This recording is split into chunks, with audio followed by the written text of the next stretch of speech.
You're too old to be on YouTube.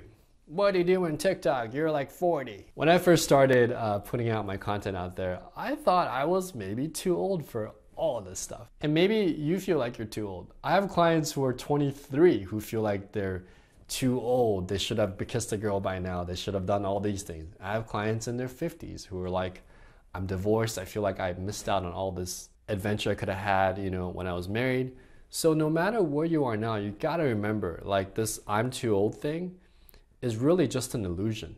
The truth is, you are on your own journey and nobody else can tell you otherwise. Different people experience different iterations of their life journey. And some people experience it the opposite. Some people have kids when they're young and they experience a level of freedom later on. Some people experience a lot of freedom and then they want kids later on. You are on your own journey, and that's okay. As an entrepreneur or aspiring entrepreneur, I felt like I was too old.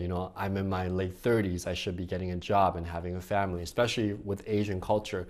The pressure can sometimes feel enormous. Ray Kroc, the founder of McDonald's, was 52 when he founded the company. There's a great movie called The Founder that kind of details his story. By age 65, Colonel Sanders, the founders of Kentucky Fried Chicken, sold his store because he wasn't getting enough traffic because a new interstate was being built and he had to start over again. Left with only his small savings and $105 a month in Social Security. Sanders decided he was going to franchise his secret recipe, the fried chicken.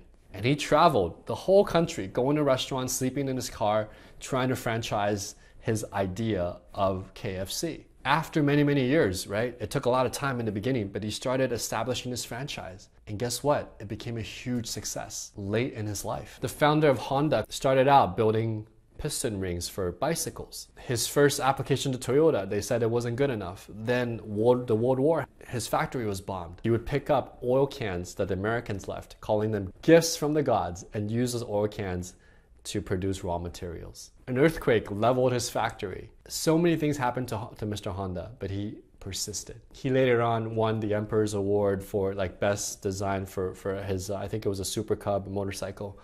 But his journey was tumultuous and he didn't make it till he was later in his life.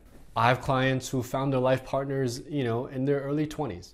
I have clients who are in their 50s who, for the second time around, finally knew what it meant to really attract, select, and connect with the right partners. It's never too late for you. You're on your own journey. Don't let other people's pressure or perception of you affect your journey. Ultimately, we're only here for a limited time, and it's up to you to make the most of that time. Whatever part of the journey that you're on, make sure that it's conscious, that you're dictating the path that you want to go, and don't let anyone else tell you otherwise.